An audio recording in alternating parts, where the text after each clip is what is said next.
The Communications Minister, Annika Wells, forced to defend her family trips again.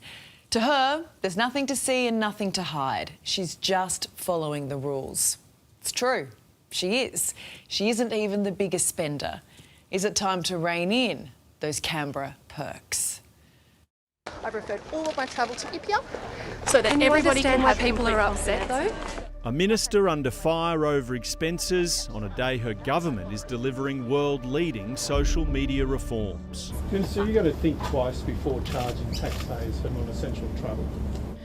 Mark, I always give really thoughtful care into the decisions I make around my program. Communications Minister Annika Wells has been under increasing scrutiny. Ever since it emerged, she spent almost $100,000 on a trip to New York to sell her new social media policy at the United Nations. The minister's business class ticket alone costing $34,000 of taxpayers' money. That's on top of her going to AFL Grand Finals for the past 3 years, her husband joining her each time.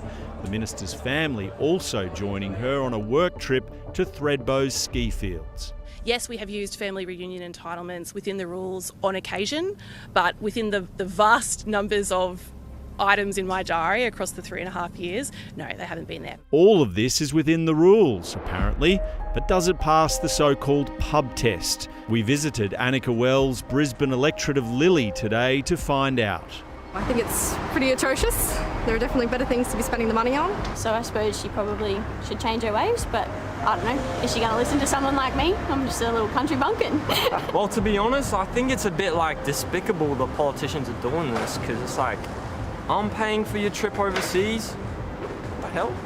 Annika Wells is also the sports minister, so it's expected she would attend big sporting events, but it's expenses like $1,000 on a chauffeur-driven Comcar waiting all day for the minister and her husband outside the Australian Open tennis finals that raise a few eyebrows with everyday Aussies. She should pay it back. She should pay it back, you think? Yes, of course. How do you feel about taxpayers paying for her husband to fly down to the AFL Grand Final? Yeah, well, that's not good. No.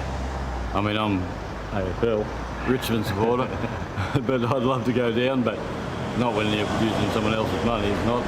In a week where 10 million Australian households had their energy bill discounts wound back by the federal government and a potential hike in interest rates early next year, this renewed focus on politicians' expenses stings a little harder.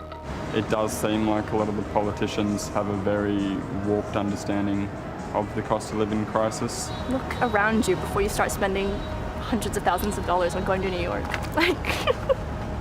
It's embarrassing. I think parliamentarians should always be sensitive to community sentiment. This has obviously prompted a national discussion. Annika Wells' spending is far from unique. She ranks 23rd overall on the list of politicians' travel expenses and 17th on international travel, headed by the Prime Minister. Still, the minister now announcing she will send hers for another audit by the expenses watchdog IPEA. I'm confident that I have upheld the guidelines at all times with all of my travel, but given the public interest, I'm very happy for IPIA to have another look at them so that there's no doubt. The question many Australians are now asking is whether the rules themselves need to be changed. But the rules don't meet community standards. These rules are set at arm's length from parliamentarians. These rules were made under the previous government. And they say it's within the rules. All I can say is they better change the rules, mate. Okay. Maybe listen to the people.